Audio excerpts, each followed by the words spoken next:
Inze, Honorable Judith Aliek, Member of Parliament, Kole District, Chairperson Lango, Parliamentary Group, Siri Mubi, Tulwanise, Nuzi mu Parliament.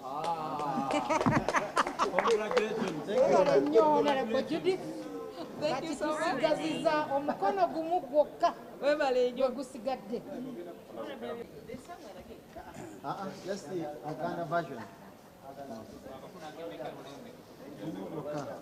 Twagala kwebaza ababaka abataddeko omukono olwaleero.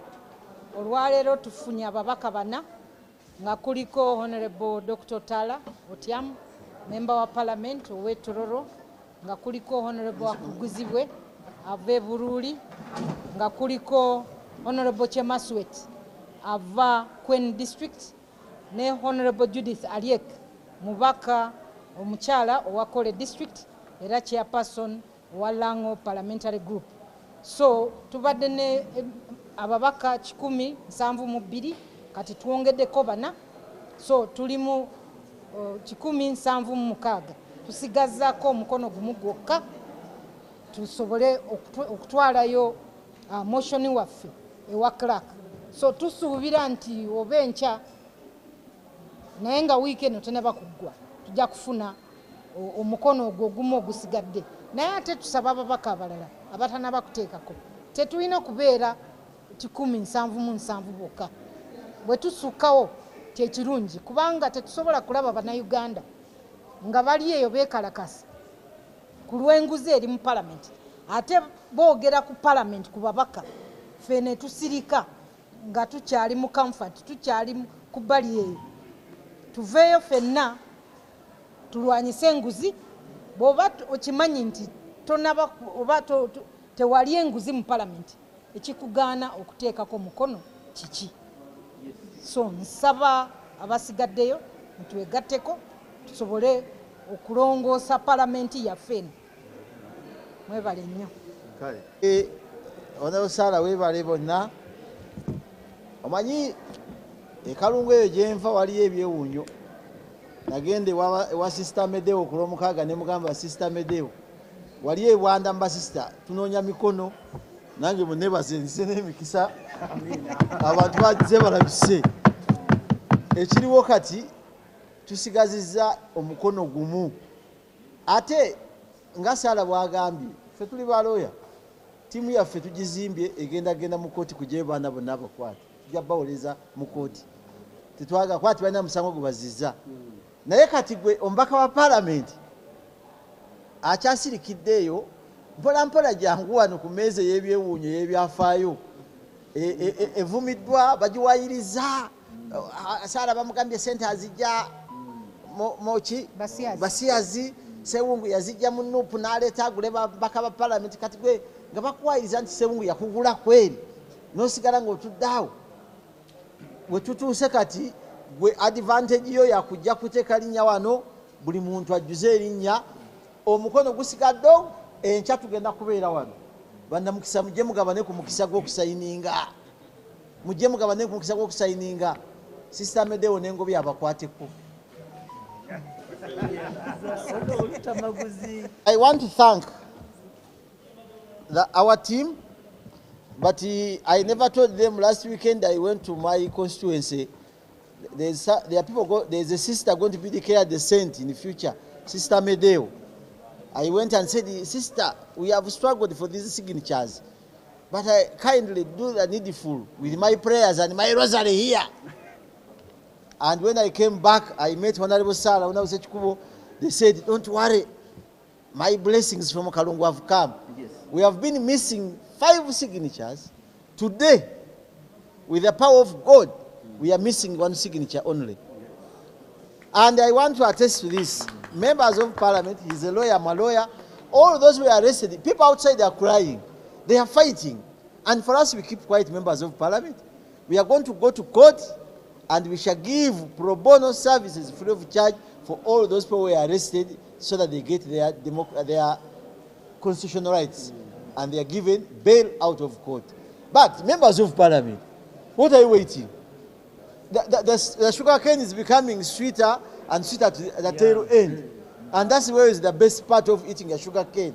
You start from the top, by the time you come to the bottom. So those who have not been coming, come and enjoy the sweetness of this table. Because how will you be talked about historically? Every member is coming. And I want to thank God. I want to thank Sister Medewa and Ngobia for helping us getting there. Embere kutabuseeko tebitambula bulungi emirimu giguutaanye byogata biganya okugguka tewejjusa va mu kwekubagiza jangu mu Glorious Consultancy and Agency obulamu butererenga bwe wabubala bano bagenda kuyambako okufunira visa mu nsi gy'oyagala yonna bakumye passport flight bookings hotel bookings airport pickups company and any gig registration business proposal writing software sales mobile app development, online radio and TV development, graphic designing. Jangu obwebuuzeeko mu bintu ebyenjawulo wamma obulamu butambulenga bwe wabubala. Tusange ku tebajjukira akedde mu Ndeeba ku Masaka Road opposite Kalungi Motors oba tukubireko. Glorious Consultant and Agency, serving to satisfaction. Right honorable agenda kwogera. Njagala kusooka okwebaza ennyo ttiimu y'ababaka baffe bano aba palamenti. Mujjukira wano bwe nali wano ng'omubaka wa palamenti owa opposition, nze omu ku baasooka okugamba Honorable Ssekikubo nti simukkiririzaamu ng'omuntu naye koozi ye njikiririzaamu. Nali neewaddeyo ne ŋŋamba nze nja okusembayo naye bwe nalabanga emisinde abantu gye baleeta mingi akaliro ne kanjokya nange nenzijja nenteekako ng'abantu bambuuza waye nga gwe tonateekako. Era kineewunyisa nnyo omubaka wa palamenti naddala nga opposition ng'okyali eyo nga tonateekako mukono abantu b'onoobagamba ki? Kubanga okulwanyisa obulyake bano bannaffe omulimu gwe baateekawo tegulinaako kibiina kya byabufuzi oba ddiini.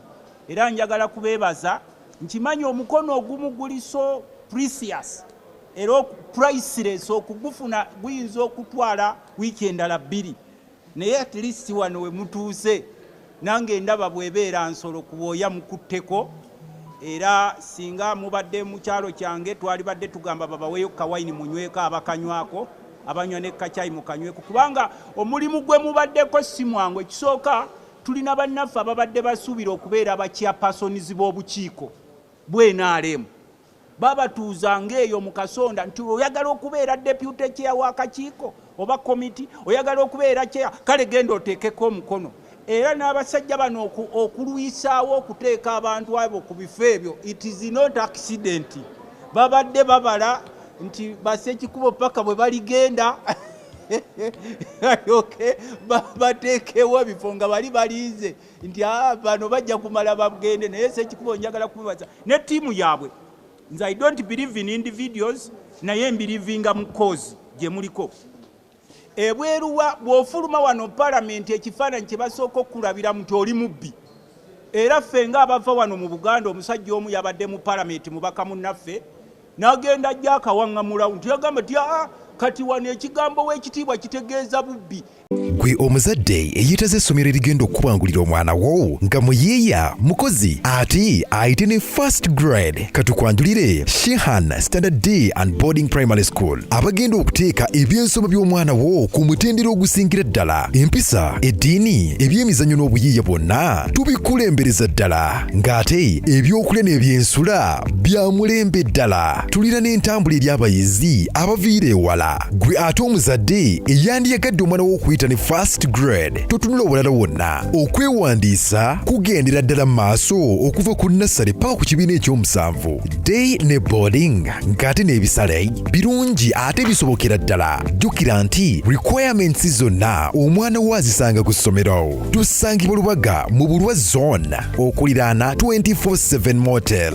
Gwe ayagala okumanya ebisingawo tukubire ku nooti 773 73 59 ne noti 757 noti 626 Shehan Standard Primary School. We invest in education. Era nze kati okufuluma wano parliament n'ompito w'ekitiibwa mba njagala kuyoola okusinziira ku perception efulumye wano. Kati bwe twevaamu nga parliament ne tugamba let the few individuals, ffe tetugenda kufuuka sacrificial lamb for the few individuals aba benefitinga mu kuyoola, naffe tubeere muli ne tuteeyogerako, then ekyo kibadde kigenda kutukuba. Era basebo mukoze ebyafaayo, nkimanyi nti muyise mu mayengo mangi era mukyagayitamu, bajja kujja mu constituency gajjewa, naye ekikulu nammwe mubadde nga omusajja oli Piraato kye yakola, yanaaba mu ngalo. Kati mmwe munaabye mu ngalo nti ffe enguzi tetugikiririzaamu. Era mbadde mbasaba mmwe nga bwe muli awo mwongere okutambula, mugende ku radio, ku TV, mugambe nti omubaka wa palamenti atatuwadde mukono, ng'oggyeko bali abali influenced, kubanga wano waliwo ababaka abateetegerera, nga ne bweba motion asooka kubuuza nteese n'omubuuza nti ate owaaye abantu nti waliwo abancontrollinga. Kakati bw'oba ng'oli wano nga toli ku remote control, nga tolina kutegerera, nga wetegerera no taking a decision yo independently, gwoba congratulated and you are fully member of parliament. Tobiti afu member of parliament kubanga taking a decision zo independent. Kati tulinza ababaka be bategerera ebiseera si byawala eby'obululu nga butuuse, bajja kukubuuza nti basekikubo baaliwo, nze sekikubo weenaalemu nono sala weenaalemu. Era bwe tutuuka ku bubonero bwabwe obw'ebibiina, njogera astagafulayi, naye bwe tutuuka mu kulwanyisa enguzi, ffenna tugambye nti ya members of parliament fighting corruption.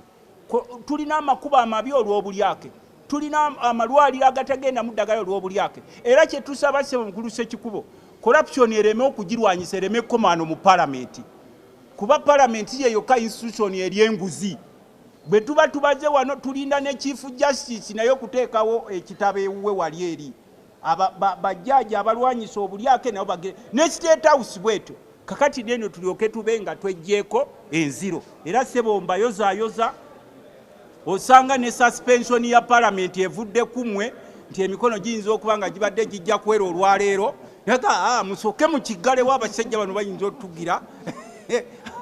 However, it is too late, kubanga ne bwekinaaba kyetaagisaayo wiikisi 2, era tujja gamba Ssekikubo nti genda gwe wasalawo kwetikka omusaalaba otuule wano ku kameeza, kuba nzijukira ezimu ku challenges wasanga olumu wasanga akameeza ko bakajjeewo, era nali sikusuubira kuddamu kutuula wano. However, with your persistence ngenza okulaba ne ttiimu y'abano nga mugusizza ensonga, omukono ogumu tegusobola kuba nga mikono 10, ate olaba gibadde 7 nga bagamba Ssekikubo alabika yalya, mbutuufu nange natyamuko nga olumu nga mbuuza omusajja nga simulaba oba yalya. Ate nga ne social media erina bwevugamu ekintu omusajja oba yagenda, naye bwe baŋŋambye nti omusajja wali na ttiimu ye weeri ekola obutaweera okulaba ng'erongoosa ekifaananyi kya parliament, oba tuwa tugiteeseeko oba tatuwa, naye nga yo kozi eyaffe ebadde ngambibwanga abantu nti buli mubaka mulyake era awagira obulyake ng'ewedde. Bye byange. Wulira obuwoomi Munnayuganda kankwanjulire Pizza Origin bano nga be bakafulu abakozi ba pizza eri ku kyaddala. Anti mwatu kye kituyisa Pizza Origin. Funa pizza erimu ebirungo by'otajja kusanga walala. Olina birthday party, baby shower, graduation party, wedding meetings, oba oyagala kusanyusa bafamire yo, weyunire Pizza Origin tusangibwa ku Jinja Road, Plot 10, opposite Nema House. Mwana wattu tukola ne delivery ate mu kaseera katono ddala. Yitirawo kati oba tukubireko. Tuli ku noti 7 noti 8 7 9 8 ne noti 7 7 Pizza Origin tulya kyaddala. Leka endabika y'ekifo kyo ekuweesa ekitiibwa ne Coslin Furniture. Olina woofiisi kituufu, weetaaga furniture agenda okuleetera abangi okwettanira woofiisi yo. Onoonya furniture omulungi w'okuteeka mu maka ago gatemagane? Jangu ffe kyakuddamu kyo. Tusuubuza awamu n'okutunda mu kamukamu buli kika kya furniture ali ku mutindo ku bbeeyi ensaamusaamu. Coslin Furniture tusangibwa Entinda Kiwatule okuliraana Kampala Independent Hospital wamu ne mu bifo ng'ekira n'ekitukutwe. Gwe ayagala okumanya ebisingawo ku Coslin Furniture tukubireko nooti 789 nooti 233 9 ne nooti 7 nooti 39 57. Gwe eyeetaaze buli kalonda w'abaana oli mukyala naawe eyeeteekerateekera okuzaala nga weetaaga obugoye bw'abaana abato okuviira ddala ku bawere, engato, eby'omu kisenge by'abaana, ebitanda by'abato, obusuuka, eby'okuzanyisa by'abaana ebiwangaazi ate ebigumu ddala, na buli kalonda yenna ow'abaana kankwanjulire Tigida Babies Villa nga bano basangibwa Ekitebi okuliraana omuzikiti nga waakava ku katale k'obummonde ng'odda ku Star abatuusa bino byonna okuva mu mawanga agasinga okukola ebintu ebyo ate ku bbeeyi ensaamusaamu. Gw'omuzadde tulina kubonaabona jangu ofune buli kalonda w'abaana ate jjukira nti tukola ne delivery awo wennyini w'oli. Tukubire bukubizi ku nooti 772 98 ne nooti 758 98 be ba Tigida Babies Villa ku lw'essanyu ly'omwana wo.